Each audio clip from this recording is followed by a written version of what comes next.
احد لی ذہبا، کہ جبل احد میرے لیے سونا بن جائے. مجھے یہ بات پسند ہے، مجھے اس سے کوئی خوشی نہیں ہے کہ جبل احد میرے لیے سونا بن جائے.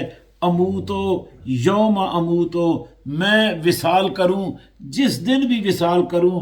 عندی دینار او نصف دینار، میرے پاس 1 دینار یا آدھا دینار ہو. الا لغریم، وہ بھی کسی کا ادارا ہو، وہ بھی کسی کا ادارا ہو. بس یہ میں چاہتا ہوں کہ میرے پاس اتنا ہی ہو، اس سے زیادہ میں پسند نہیں کرتا. او کما قال، یہ حضور کی حدیث شریف کے الفاظ سنائے ہیں. اب ذرا اس کی تشریح میں توجہ فرمائیے. ہمارے آقا صلی اللہ علیہ وسلم نے دنیا کے مال سے کوئی محبت نہیں فرمائی.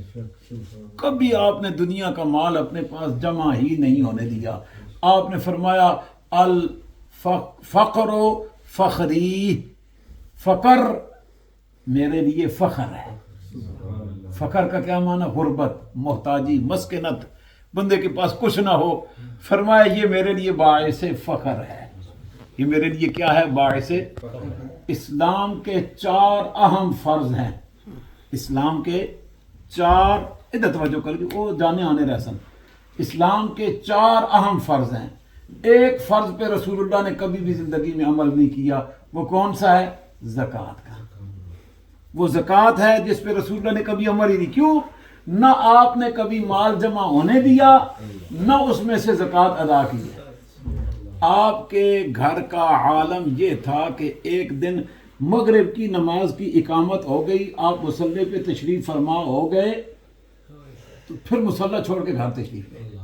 اقامت ہو چکی ہے، آپ اپنے حجرہ میں تشریف لے گئے. تھوڑے سے وقفے سے واپس لوٹے، نماز پڑھائی، فارغ ہوئے. صحابہ اکرام نے عرض کی یا رسول اللہ صلی اللہ علیہ وسلم، کیا ایسی ایمرجنسی ہو گئی تھی کہ اقامت کے بعد آپ گھر تشریف لے گئے؟ تو فرمایا جب میں مصلی پہ کھڑا ہوا تو مجھے یاد آ گیا کہ 1 درہم گھر میں پڑا ہوا ہے، چاندی کا 1 سکہ گھر میں پڑا ہوا ہے. تو میں نہیں چاہتا کہ دنیا کا مال رات میرے گھر میں گزارے. میں نہیں چاہتا کہ دنیا کا مال رات میرے گھر میں گزارے. تو میں اس لیے فوراً چلا گیا، جا کے گھر والوں کو کیا ہے کہ یہ فلاں مسکین کے گھر بھجوا دیں. تو پھر آ کے نماز پڑھا رہا ہوں. رسول اللہ صلی اللہ علیہ وسلم نے کبھی بھی مال آیا ہوا اپنے پاس رات کو نہیں ٹھہرنے دیا. جو آیا اللہ کی راہ میں لوٹا دیا، جو آیا لوٹا دیا، جو آیا لوٹا دیا. کبھی بھی آپ نے مال سے محبت نہیں کی. فرمایا مجھے اس سے کوئی خوشی نہیں کہ جبل احد میرے لیے سونے کا بن جائے تو مجھے خوشی حاصل ہو. فرمایا مجھے اس سے کوئی خوشی نہیں ہے. میں یہ چاہتا ہوں کہ جس دن میں دنیا سے جاؤں تو میرے اوپر 1 دینار یا آدھا دینار ادھار چڑھا ہوا ہو. تو یہ میں پسند کرتا ہوں کہ میرے ذمہ کچھ ہو تو وہ پیچھے سے ادا کر دیا جائے. میں اپنے پاس جمع نہیں ہونے دیتا، اپنے پاس رکھتا نہیں ہوں. یہی وجہ ہے کہ رسول اللہ صلی اللہ علیہ وسلم نے کبھی بھی اپنے پاس مال کو ٹھہرنے نہیں دیا، جمع ہی نہیں کیا ہے، پسند ہی نہیں کیا دنیا کے مال کو. اور میرے آقا نے فرمایا کہ قیامت کے دن بھی مالداروں اور غریبوں کا فرق کیا ہوگا. فرمایا میری امت کے غریب امیروں سے 500 سال پہلے جنت میں چلے گئے. میری امت کے غریب کیا کریں گے؟ امیروں سے، مالداروں سے 500 سال پہلے وہ جنت میں چلے جائیں گے. اور فرمایا مالدار دوہری مصیبت میں پھنسے ہوں گے. مالدار دوہری مصیبت میں. دوہری مصیبت کیا ہوگی؟ کمایا کہاں سے ہے یہ بھی بتانا پڑے گا، کہ حلال کمایا تھا کہ حرام کمایا یہ بھی وہاں بتانا پڑے گا.